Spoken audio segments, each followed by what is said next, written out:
नमस्कार दोस्तों, मैं मणिपाल आपके लिए लेकर आया हूँ हिंदी की क्लास, जिसके अंदर हम समास पढ़ रहे थे।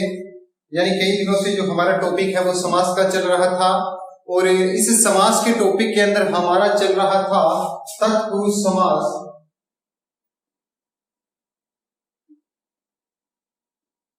तत्पुरुष समास, और जो तत्पुरुष समास है, इस समास के अंदर हम कई प्रकार इसके पढ़ चुके।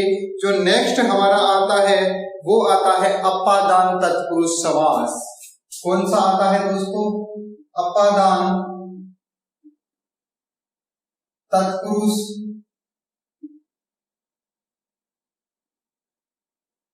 समास। क्या होता है दोस्तों, देखिएगा, अपादान तत्पुरुष समास के अंदर जो अपादान तत्पुरुष समास होता है उसमें क्या रहता है, अलगाव की स्थिति में जो कारक चिन्ह होता है उसमें से का उपयोग किया जाता है। ठीक है, यानी कि जो अपादान तत्पुरुष समास है उसमें कारक विभक्ति चिन्ह से का उपयोग होगा। और ये किस स्थिति में होगा? से जो है वो अलगाव की स्थिति में होगा, न कि एक साधन के रूप में उपयोग में लिया जाएगा। ठीक है, अलगाव की स्थिति में। अलगाव की स्थिति क्या होता है दोस्तों?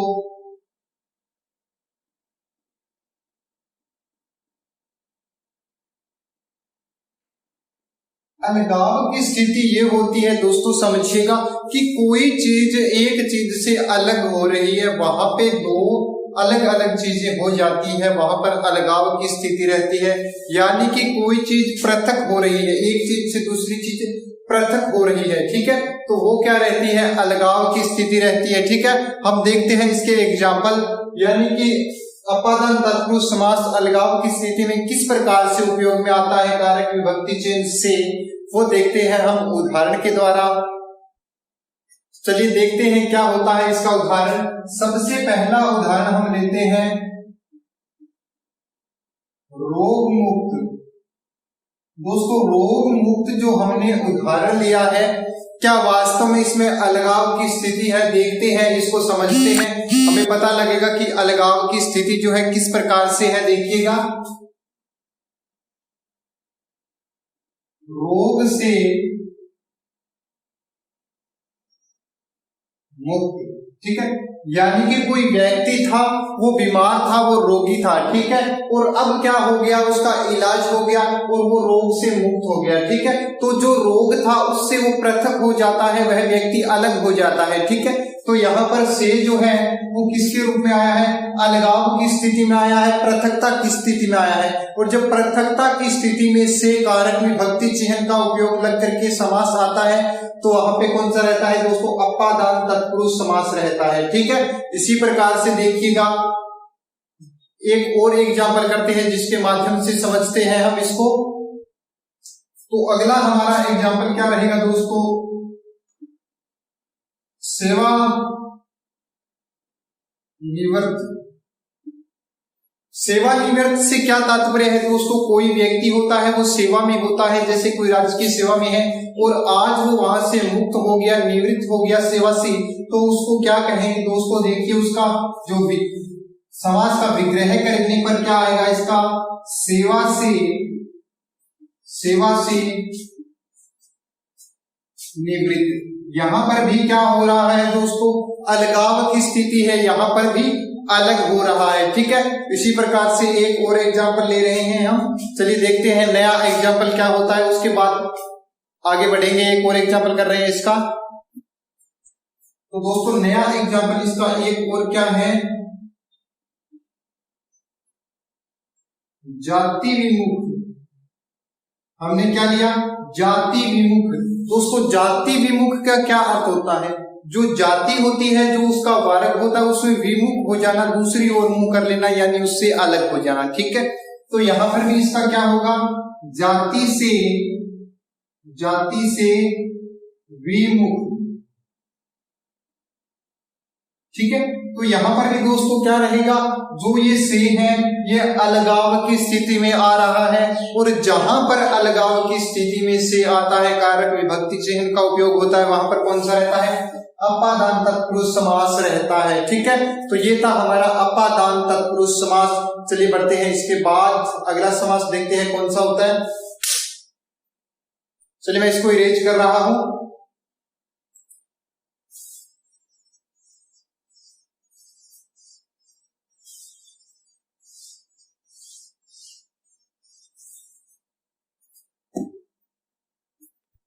तो दोस्तों आगे का जो क्या रहता है हमारा, जो समास का भेद रहता है वो रहता है अधिकरण।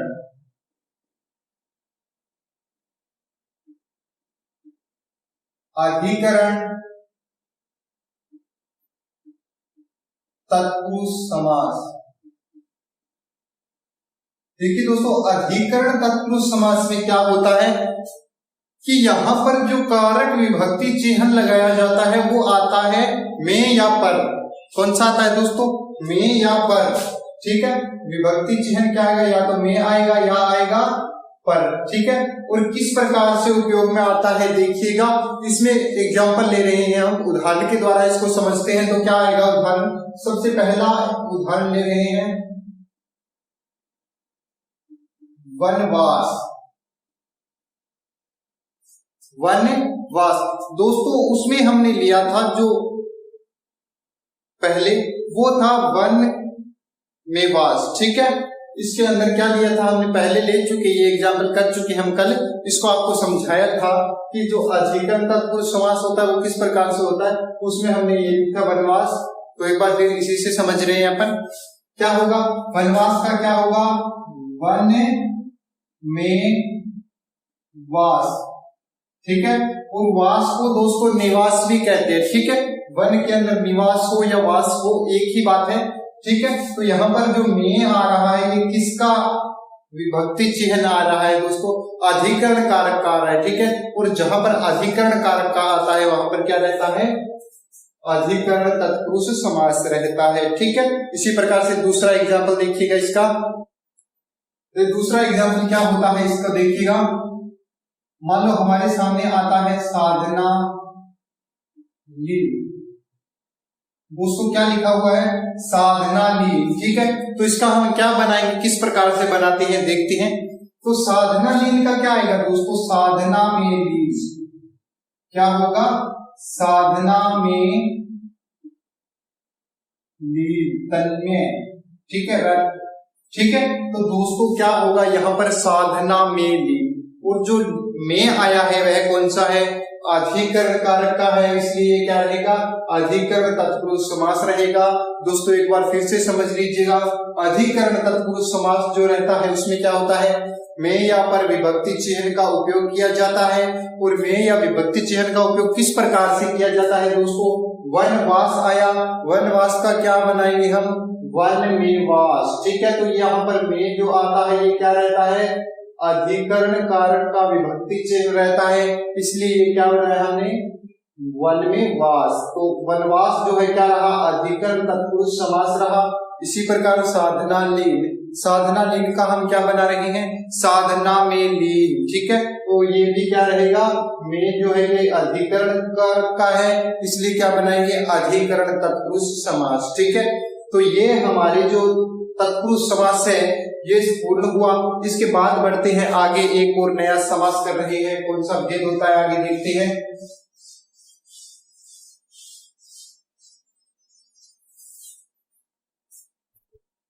इसके बाद जो हमारा समास आता है वो आता है दोस्तों कर्मधारय समास। कौन सा रहता है? कर्मधारय समास।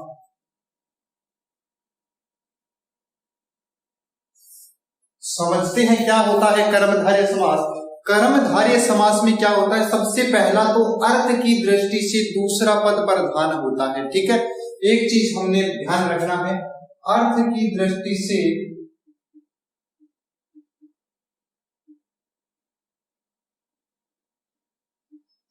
कौन सा पद प्रधान होगा दोस्तों? दूसरा। ठीक है, और एक इसके अंदर क्या आता है दोस्तों? जो पद होता है वह क्या रहता है दोस्तों? उसमें विशेषण रह सकता है, रूपक आदि जो है वो रहता है। ठीक है, यानी कि जिसका एक पद जो है विशेषण, रूपक, अलंकार आदि से निर्मित जो है वो रहता है, ठीक है। और उसका अर्थ जो है वो किस प्रकार से निकालते हैं और उसके अंदर क्या लगा होता है दोस्तों, देखिएगा उसमें लगा होता है जो, ठीक है जिसका, इस प्रकार की जो है बीच के अंदर शब्द लगे होते हैं, ठीक है। वो क्या होते हैं दोस्तों, कर्मधारय समास होता है, ठीक है। जैसे फॉर एग्जाम्पल इसका उदाहरण करते हैं हम,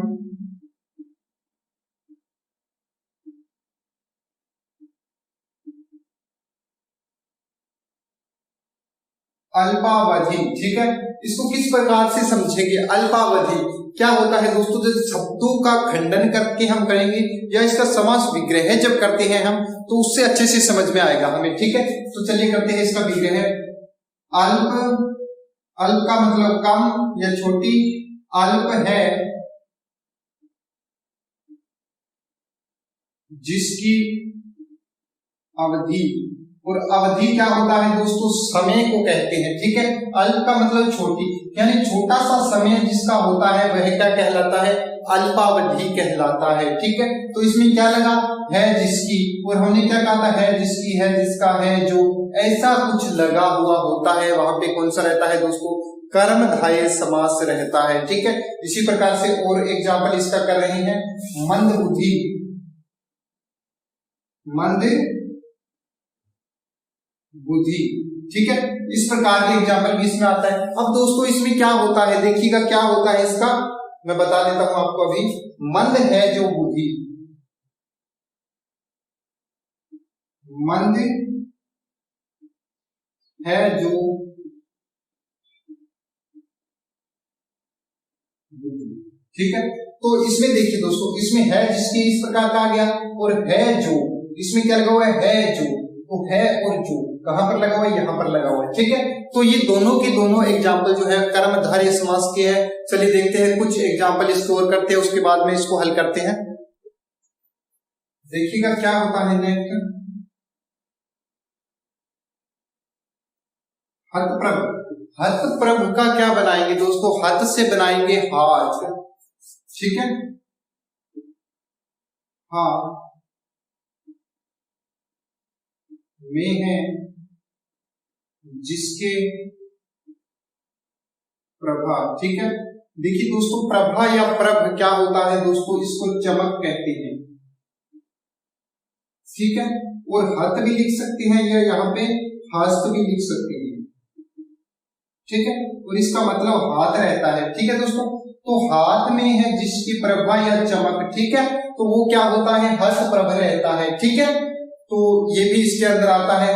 या हम लिखे महोदय,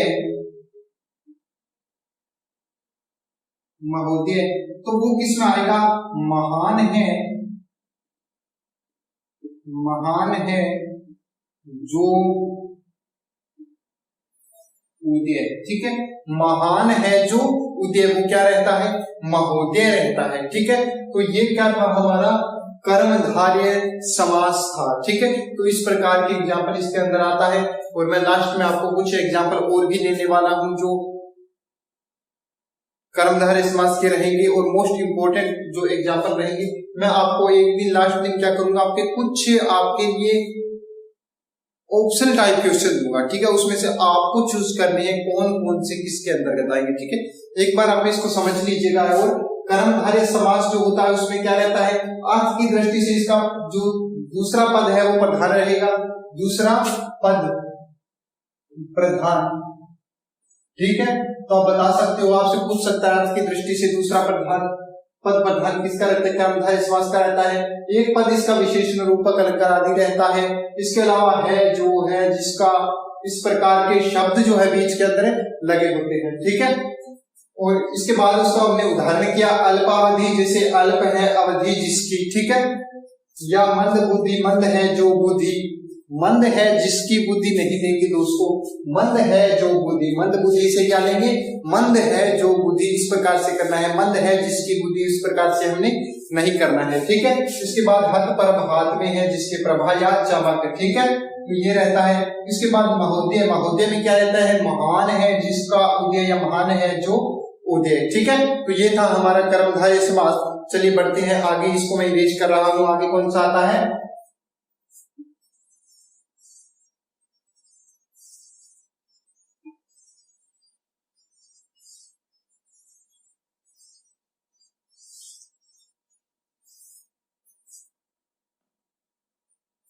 देखिए दोस्तों, दूसरा आगे जो समास आता है वो आता है द्विगु।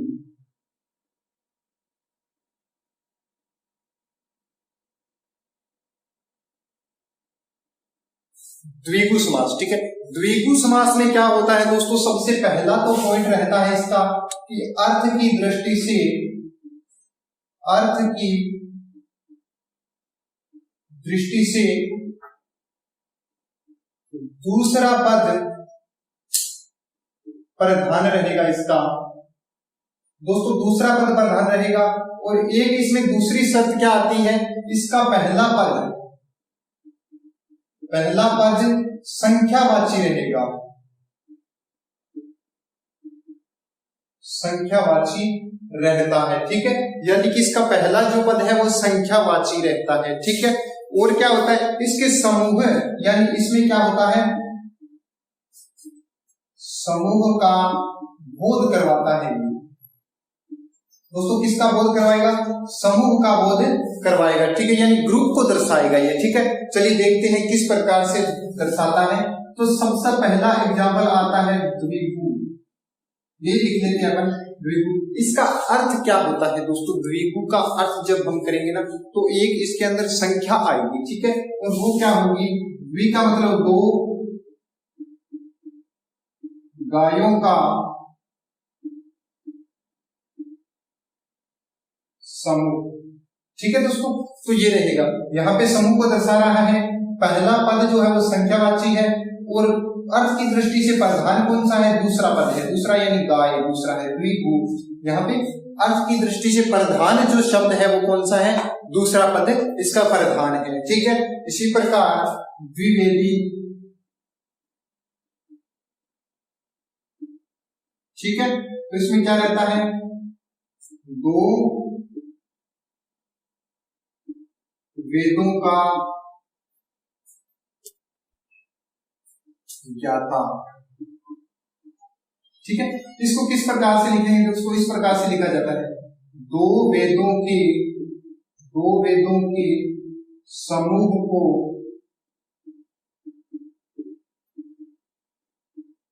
जानने वाला। दोस्तों द्विवेदी का वैसे तो दो वेदों का ज्ञाता होता है। ठीक है, परंतु हम इसको इस समास के अकॉर्डिंग इस प्रकार से समझेंगे, दो वेदों के समूह को जानने वाला। ठीक है, ये रहता है इसका, समझ में आएगा? दो वेदों के समूह को जानने वाला जो होता है वो द्विवेदी रहता है। ठीक है, इसी प्रकार से एक और एग्जाम्पल रहते हैं त्रिफला। ठीक है, तो इसमें क्या रहेगा दोस्तों? तीन फलों का